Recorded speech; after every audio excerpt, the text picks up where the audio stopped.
Hello, lords and ladies. Today we're going to talk about the two major turning points that take place in World War I. So our first objective is to do the objectives. We are going to look at you being able to identify two key turning points of World War I. And hint, hint, you're going to have to be able to explain why Russia gets out of the war and why the United States gets into the war. So these are the two turning points that we are going to look at. Not that the other battles aren't important, they are. However, we're not a military history class, and to do the battles of World War I is an entirely separate course all on its own. So what we're going to look at is what changes the tide. So far that we've been speaking about, the war has been in a stalemate. There have been people fighting and going throughout this war without making very much movement on the Western Front in France and the Eastern Front in Russia. So what is going to kind of swing the pendulum towards a victory on either side, and what's going to happen to make that happen? So there's two real turning points that we look at.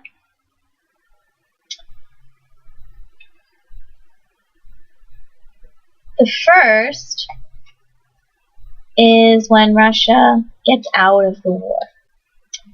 And the majority of the reason for Russia getting out of the war is this fact that they themselves go into a revolution. And we'll look at that revolution more in depth after we finish World War I. I just want you for now to know that it took place. The strains that World War I placed on Russia were incredibly strong for them to bear. They were not an industrialized country to the level that Germany and Britain were.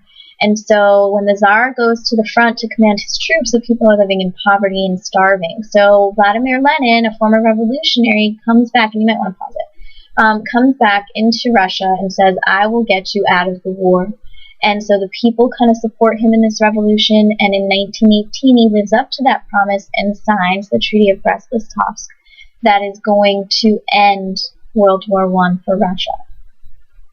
So Russian Revolution leads Russia to get out of the war, and what this does, why this is such a turning point, is because now the Germans have no Eastern Front. They can take everything that they had been concentrating on fighting with Russia and move it to the Western Front. So it is no longer a two-front war for Germany at this point. That is going to help the Germans in their quest for the short term.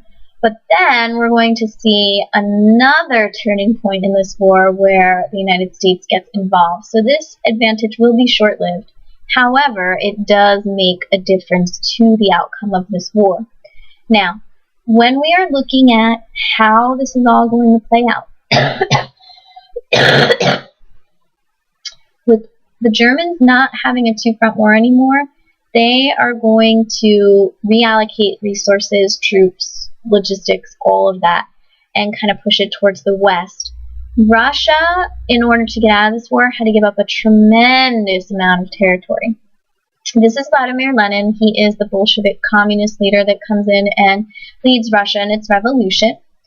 We're going to see that he was very popular among the people. He would give speeches. He came home to a hero's welcome after having been in exile for many years. And when you see him depicted in Russian art, take a look. He is the strong central figure, nationalism, the flag unfurling underneath him. So we're going to talk about that again when we get into the Russian Rev. Once the Russians leave the war in 1918, right, but then the U.S. is entering the war. So there's really two pieces to this puzzle of why the United States is going to get involved. First, the United States was not exactly practicing neutrality. I mean, the United States was still selling arms to, the British side and all of that. And so what you had happen was one event called Lusitania, and the sinking of the Lusitania. What you had was a British cruise ship, the Lusitania, going on a transatlantic cruise. There were American passengers on board when the German U-boat sunk it. And 128 American citizens were killed, and again, you can pause it. But this is when the Americans get very, very angry, and Germany promises, as a result of the sinking of Lusitania, to shoot a warning shot over the bow of any ship prior to firing upon it, and that's going to, for a time, put the U.S. somewhat at ease, but then they go back to this unrestricted submarine warfare. Now, here you have a news notice saying that any ship flying a British flag is liable to be destroyed by a German U-boat in the water. So that was something that the German embassy had put out prior to the Lusitania ever disembarking and leaving. So here is a New York Times headline from the day: Lusitania sunk by a sub, probably 1,260 dead, and tells you a little bit more about what happened there. But so this Lusitania sinking is one of these things that's going to have the Americans screaming, "Go to war, go to war, go to war." Congress is not convinced at this point, however. So the war continues. The United States stays neutral, stays out of it. Our president at the time is Woodrow Wilson. He is, in 1916, he is not going to be a warmongering president unless there's a reason. So what we're going to see is the United States, what happens. Lusitania has already happened. It's already causing frustration. Then, in 1917, we get a dispatch that was intercepted by the British and given to the United States. It's called the Zimmerman Note. And the Zimmerman Note was a document that Germany was supposed to have written to Mexico that said, if you rise up against the U.S., we will help you get your land back from the United States at the end of this war. We need you to keep the U.S. out of the war. And you can pause it.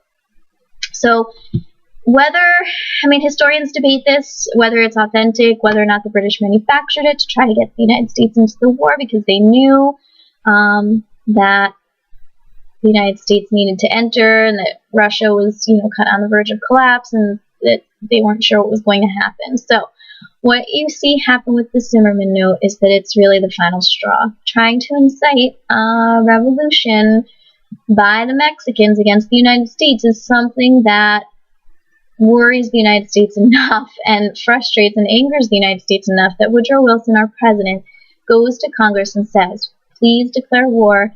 It's April of 1917, so it's before the Russians fully get out. And he says, please, go to war. We can make this world safe for democracy.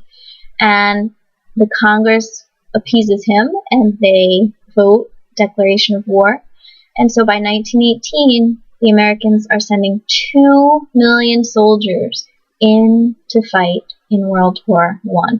That is going to be a huge turning point because, and you can pause it, but because it's a huge shot in the arm to the British and the French, who are having a hard time with the Germans.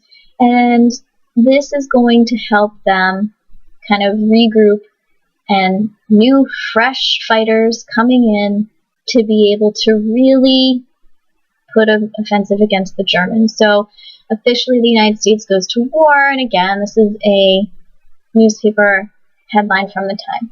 So these two turning points, again, Russia getting out of the war, allowing Germany to have a one-front war again, for the first time ever in this war, and the United States getting into the war and giving fresh troops, fresh everything to the British and the French to try to help them in their effort against Germany. So this will turn the tide of war. And as we go and continue studying this war, you guys will see that these are two of the biggest turning points, but that there are many more issues to discuss. And I look forward to getting into those with you tomorrow. Have a good evening.